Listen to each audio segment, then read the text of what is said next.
The first thing we have to have this conversation about is when is enough enough, right? And when I say enough is enough, right, there's this fundamental, and I know you're close to, kind of the learning, right, that even in B school right now, they're wrestling with this question about the historic idea of what business has been and the reality that consumption at all costs and growth at all costs is not good for our economy and our planet as a whole.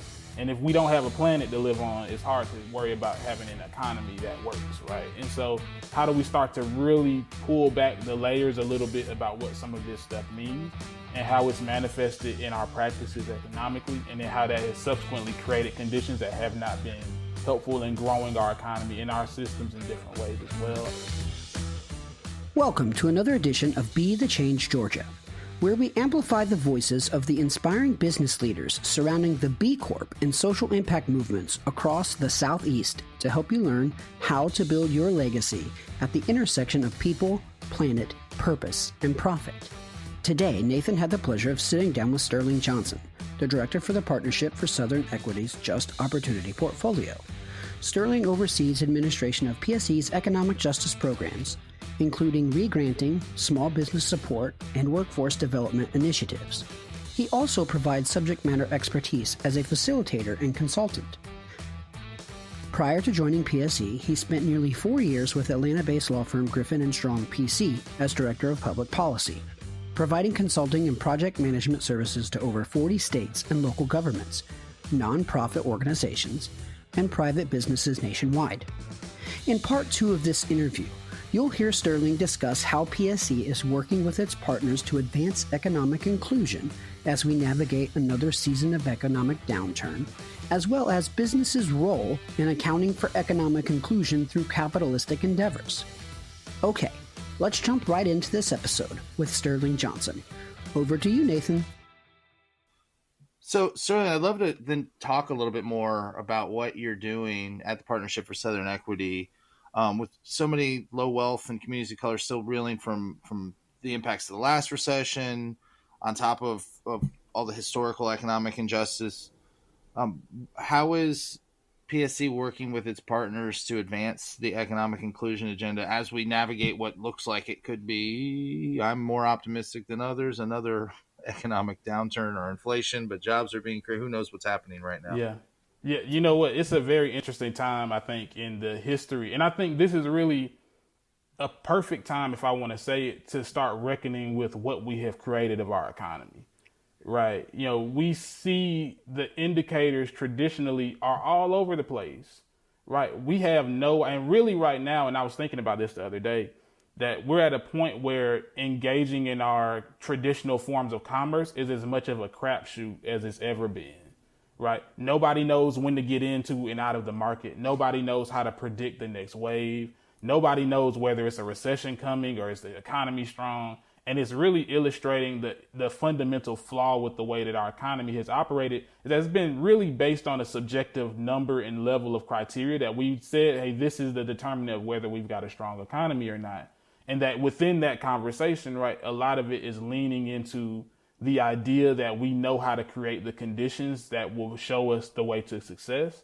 But we know that historically has not been true for everyone, right? And that because as wealth has become more centralized in fewer hands, then it starts to leave fewer points of opportunity and access for the collective after that point, right? And so how do we start to really stop not just thinking about navigating our way through or whatever approaching economic storm is coming, right? How do we start thinking about the way in which we have actively created the conditions for an economy that is not only not working for everyone, but soon is not going to be working for the majority of people, right?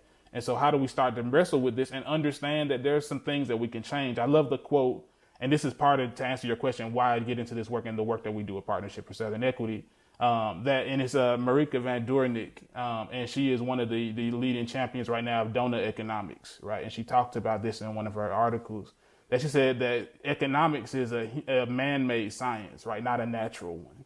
And so we can change it, right? We can think about this conversation differently. So that's a lot of what we do with the Partnership for Southern Equity. We champion and advance institutional practice and policies that are really looking to reshape the way that our economy can function as a tool to drive economic equity, right, and economic opportunity for everyone. We are focused on racial justice and shared prosperity, right? And so how do we all benefit from this idea that our economy can grow and it can be done in a way that we're all positioned to benefit from it versus just a select few? And so how do we start to think through the way in which our work is happening institutionally? Of course, we lead with race. We're focused on the idea and the history right around Black and brown individuals and communities, that they have been used as tools to drive economic extraction historically, but that we also have to get away from the systems that still start to pull value from Black and brown communities, or that reduce the benefit that can be returned to them, in order to really drive the ultimate profit for some other individuals and institutions. And so right now, in not only responding to it, we have to do kind of a little bit of a triage method, right? We have to be mindful of, one, not painting in broad strokes. There are some people who came out of the last recession, Black-owned businesses, who were doing quite well, right? That they were very mindful in the work that they did. They were able to pivot their operations in certain ways. They were able to come up with new innovations. And I think that speaks to a testament of just Black economics as a whole, the resourcefulness of people who have historically had underinvestment, and how do they start to navigate the waters into a space where they can ultimately have everything that they need to be successful, and that they will ultimately come out of that okay, right? But then there's another group of people who have not gotten their sea legs yet, in the sense that they're still trying to figure out what does this mean for them in their business and their models and their communities, et cetera. And so when I say we have to triage, we have to be thoughtful about what are the immediate needs of the people who are at the risk of greatest disruption or closure. How do we start to be mindful of responding to the needs of workers, right, and worker needs and benefits? And then how do we make sure that ultimately whatever comes out of this set of circumstances, whether that be federal investment, et cetera, that we're ultimately channeling that opportunity into places for Black and brown communities and business owners and entrepreneurs to still be able to benefit. And so we got a number of things that we're doing at PSC right now that I think fit that mold. The most prominent initiative right now coming out of the organization is what we call our Justice 40 Accelerator. And so we're working with a number of national partners right now about how do we start to, one, deconstruct the federal procurement delivery system. We know with ARPA funds and all these other federal funds that are coming down the pipe, right, that a lot of that's going to be deployed through procurement. And that procurement historically has been very inequitable and very inefficient in being able to distribute access points to Black and brown communities and entrepreneurs of color, right? And so how do we, one, understand this delivery method in a way that we can speak to the way that's historically broken down? But then how do we also start to build the capacity of institutions and organizations, whether that be grassroots communities, frontline communities, or communities of color and institutions within those communities and entrepreneurs within those communities as well, to be able to benefit, right, from when these dollars are dropping and these grants are going out, that how can they ultimately still be able to compete and win, right, for some of those dollars that are coming down, so that they can ultimately be the holders of resources that can really reshape and change their community. We've had tremendous success with that program so far. I think we're on our second cohort now, if I recall. And we've had several that have gone through that first cohort who won federal grant dollars. Several of them won $1 million grants, et cetera. So there's some great work coming out of that initiative. I also want to talk about some of our work right now in rebuilding and strengthening the Georgia safety net. And so we have what we call it the crux of all of our work in our portfolios, the circles, right? And these are just places at which we're trying to build connectivity between institutional actors, community members, and those within our ecosystem, so that we can have a unified discussion and be able to move and speak to different opportunities and policies as they start to make themselves available to us. And so when we're thinking about the way in which we're starting to build and rebuild Georgia's safety net, we know that we have underinvested in resources, whether that be TANF funds, SNAP dollars, et cetera, that are really in the position of helping people who are experiencing economic downturn right now. And so we know that with the coming waves, or that kind of the cyclical waves of our economy, that when the economy is rough, or when there's a lack of confidence in that economy, that there's going to be less access, right, to jobs. And then the jobs ultimately that are within our economy need to be able to supplement and pay people livable wages, to give them access to the sustenance that they need to really be able to thrive in their communities as well. And so thinking about on one side, this conditions around what are the safety net, how do we start to rebuild Georgia's safety net, advocacy on the needs that go into that. We're working with other partners like GBPI, Georgia Budget and Policy Institute, their Prosper Georgia Coalition, several others, right, about what are the conditions on that side of the house. And then the other is, how do we set the conditions for workers' rights, right, that they have access to the tools and everything that they need to be able to get access to quality jobs, right, and resources. And then, of course, the third piece of that we're focusing on right now, we call our green economy initiative, that how do we start anticipating the future of work as well, right? These emerging industries and areas, and that historically, right, the first mover advantage goes to the person with the resources and the access. And we know that they ultimately get the first and greatest benefit from new industries as they emerge. And so how can we start being strategic about supporting Black and brown youth or Black and brown individuals who might be under resourced or have historically been under invested in, right, in the way that they can grow their economic capacity or their technical skills in different ways to benefit from things like the emerging green and gray economy, right? That we know a lot of these federal funds coming down the pipe are going to be associated with infrastructure development. And so how do we make sure that as people within communities, both on the job side and as entrepreneurs, right, that we often don't think about, this conversation on economic equity often stops with quality jobs. We want to be thoughtful about broadening that discussion to include entrepreneurs of color as well, so that we can get out of the paradigm where Black and brown people are only labor within a market that's looking to take and consume from them, and that they're owners within a space that is able to kind of supplement and build their capacity, where they'll supplement and go out and build additional capacity through the hiring of people from their respective communities and helping to create different futures and trajectories for everyone. And so we're involved in a number of different things right now organizationally. And of course, that's not in addition to our research and policy work and consulting work that we do organizationally as well. But our work at PSE is very multifaceted, but it's an exciting time to be on the vanguard right now. Yeah. And you talk about the cutting edge and what's next, and you're on it, because it is that reimagining of capitalism. Capitalism is only the privately held goods, and the market is privately owned. That's it. The rest of it we've constructed in our heads, but we can deconstruct it and then reimagine it any way we want to. Yeah. So man, that's incredible. It's a lot of work. It's a fun time to be doing this work. There's so much opportunity. If you can look past the fact that so much needs to be fixed, there's a lot of great opportunity there for us to look back in 30, 40 years on our collective abundance mindset legacy and see what we did together. Yeah, for sure. And it's a scary time, right? Because you don't have all no one has the foresight to predict what's coming next, right? But we do know that I think that history can tell us, if we pay close enough attention, that there are harmful practices that have not been producing economic return for us in the way that we want to and desire to see that occur, right? And so as long as we understand that and ground that reality in history, right, that we can then subsequently move this conversation forward at the same time. And so, like I said, it's an exciting time. And so all we can do is just be responsible with the work that touches our hand and try to have as much positive influence as possible.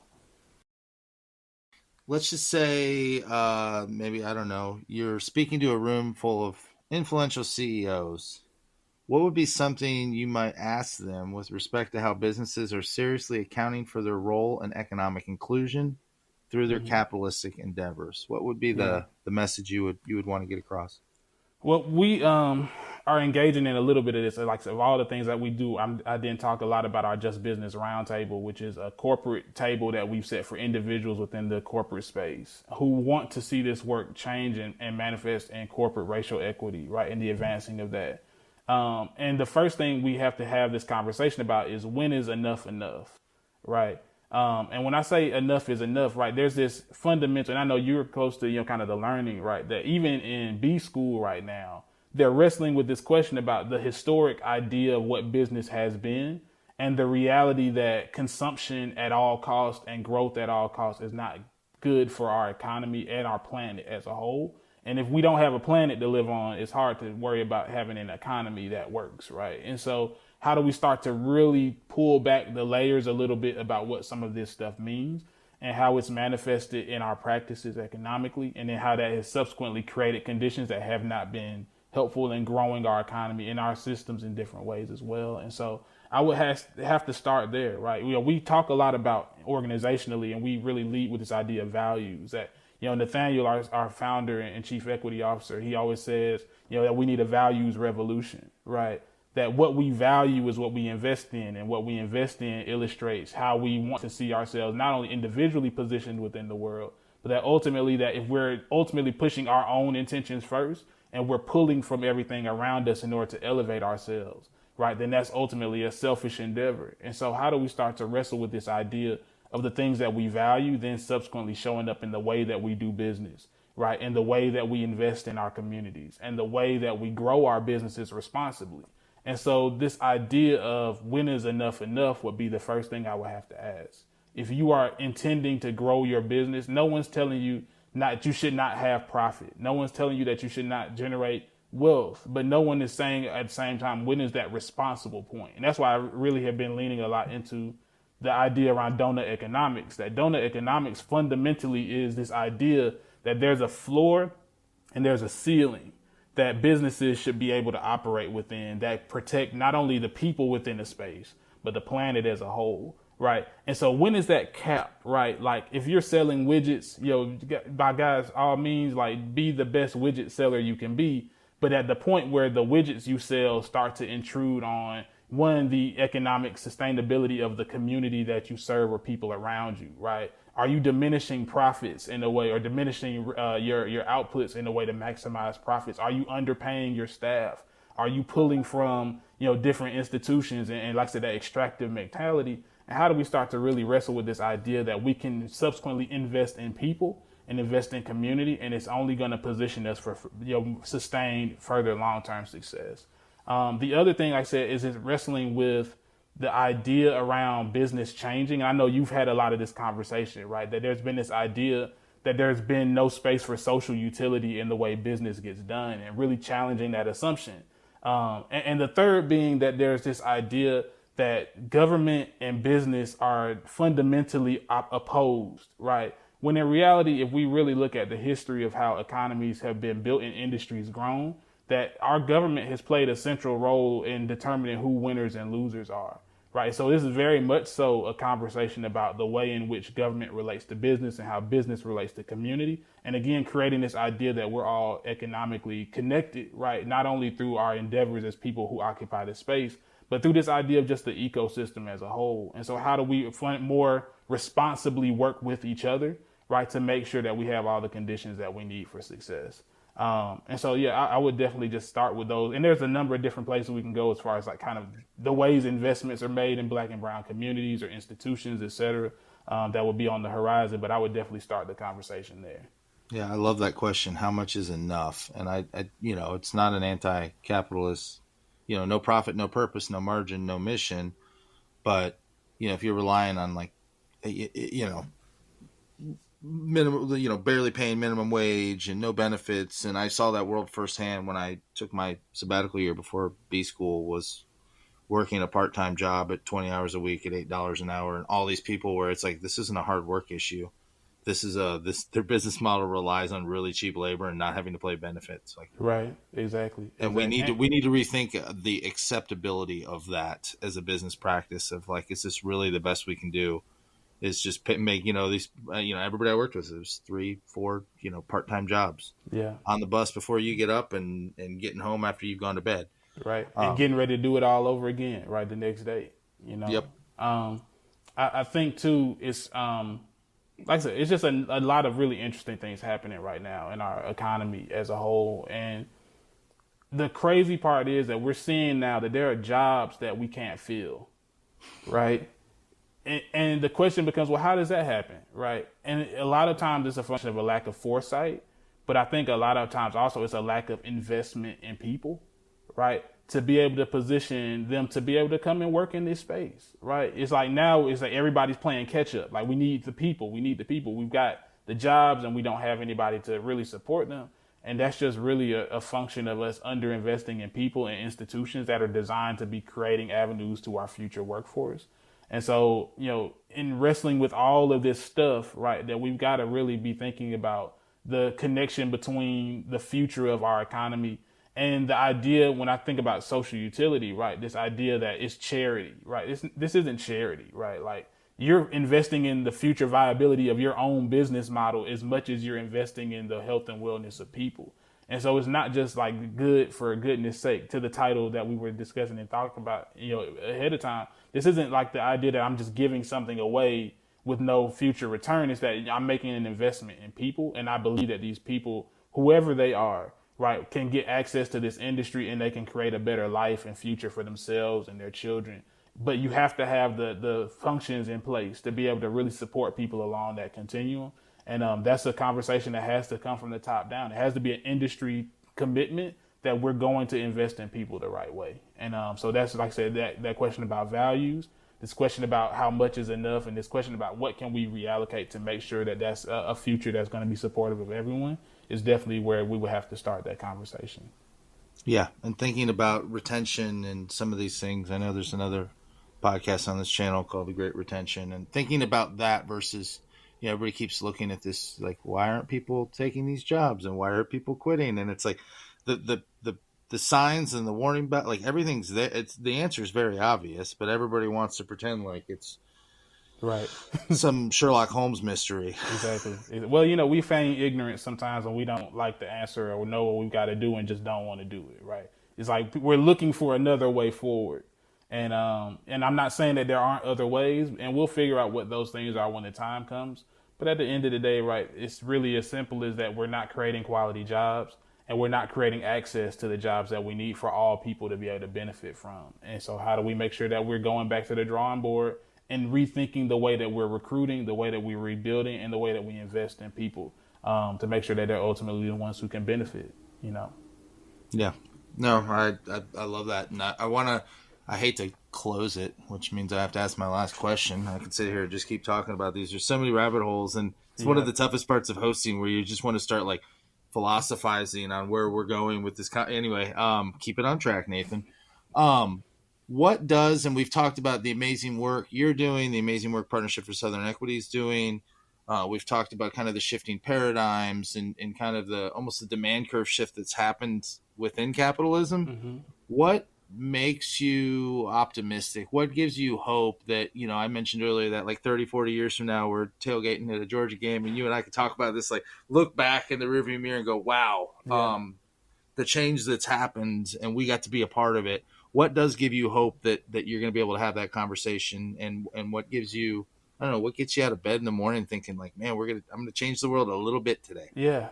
That's a great question. I would say what gives me hope, one is my faith, right? I choose to be hopeful, right? And I say that because it's really easy to look at all the indicators and all the conditions in our political environment and just say like, we've still got, even as we're trying to advance the ball, we're still playing defense against people who are pushing agendas politically and other that are in opposition to this entire conversation. And I was talking with a mentor of mine, and he mentioned to me that he said, hey, if you pay enough attention to history, close enough attention to history, that there have always been these waves and counter movements of progress. But he says every time we advance, they'll push back, right? But then he said, then we advance again and we get the ball just a little bit further, right? And so sometimes it's a matter of stepping back off the ledge and placing this moment within the context of history, right? That there's a lot of things that are happening that are the same old playbook, right? And so I think that the more, and that's why I'm mentioning just what I've been reading and where I've been drawing inspiration from, whether that be Baldwin or Dr. King or Alice Walker or Bill Hooks, right? All of these different learners, right? These spaces, and you talk about the philosophy behind it.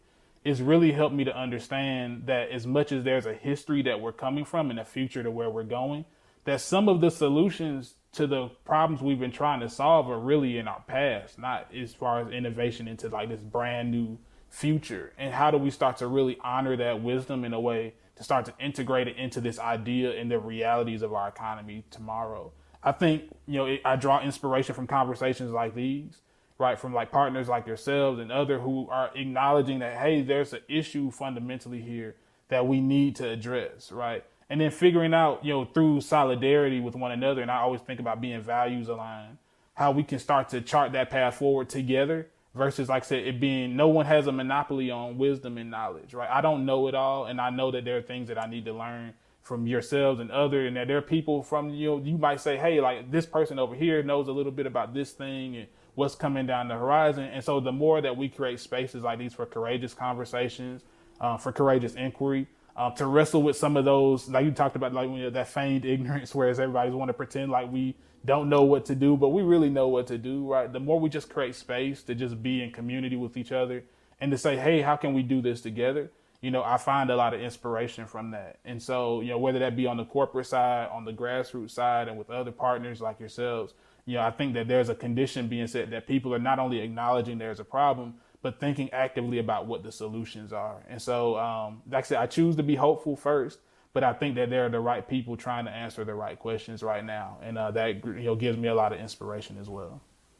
Yeah, as long as the hopeful people keep banding together and putting smart people like you behind it with the research and the policy and everything and putting that whole picture together, we all have a value to add to this conversation that collectively makes the most informed, progress-driven results. Yeah, I always said I think about life as a puzzle, right? That if we've all got different pieces of it, like it's not like a painting where individually which stroke is going to create certain outputs.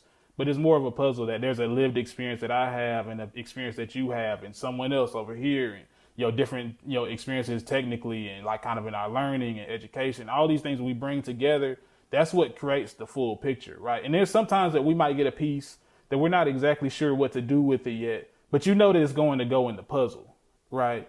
And that's where I think this idea around exclusion and extraction is like we've had pieces that we've completely said don't fit in our picture. And we can't get to our fullest final form of whatever it is that we're going to be creating until we start finding ways to intentionally include that. And so, like I said, the more that we're on that path, together in solidarity, right, and we see that value in everyone and that we start to really integrate that into our economic practice, I think that we're going to be setting the conditions for a new and better tomorrow, whatever that looks like. Wow, I love it. I'm gonna stop it there because I don't think you can top that one. I love that puzzle analogy too, where it's like, yeah, we're never gonna complete the puzzle if we have pieces missing. Yeah. Where can people continue to follow you? Partnership for Southern Equity, social media. Is there any channel that's more used than the others? Yeah, this is probably more of a James question, but of course, Partnership for Southern Equity. We've got our Twitter handle. We've got our Instagram page. I don't know which one we use more. I think we kind of use all of them equally. But you can follow Partnership for Southern Equity on Instagram at PS Equity. On Twitter, I believe it's PS Equity Matters. James, correct me if I'm wrong. We've also got, of course, individually, I don't do a lot of social media, but I've got, of course, my LinkedIn. Anyone can look me up on LinkedIn under my name, just Sterling Johnson, under the Partnership for Southern Equity. And then I use my Instagram, but truthfully, my Instagram is more of a creative endeavor for me. I do some digital organizing there. And of course, there's information that needs to be moved. But you can follow me at Long Live Sterlo, Sterlo. That's one of my childhood nicknames. So like I said, just looking forward to continuing the conversation and always open to partnering and seeing how we can continue to grow this movement for racial equity and economic justice. Awesome. Well, Sterlo, I appreciate it. For sure. No, and Team LinkedIn band together. But yeah, no, thank you so much for coming on. I mean, this is the most fun part of this podcast is having incredible conversations and the fact that it's out there for the world to listen to and learn from and be inspired by. Really appreciate you coming by. Yeah, for sure. I appreciate, again, the opportunity to be here and, like I said, look forward to not only continuing to work with you, but for any listeners out there, like I said, hopefully that they find a way to get plugged in and we can continue to work and move this agenda forward. Yep, do it together. That's awesome. Thanks, Sterling. Thanks so much. All right, thanks, Nathan. Thanks, everyone. Well, that wraps up another edition of Be the Change Georgia. We're grateful, as always, for the opportunity to serve you with this content and grow this incredible community of purpose-driven B Corp leaders. If you haven't already, we would be grateful for you to rate this show wherever you get your podcasts by simply tapping the number of stars you think it deserves and sharing it with a friend. This helps us get the word out and continue to use our collective influence as a force for good. This podcast wouldn't be possible without the help from our production team at Chat with Leaders Media. Learn how you can launch your own podcast to grow your business at chatwithleaders.com. Thanks again for listening, and now go be a leader worth following.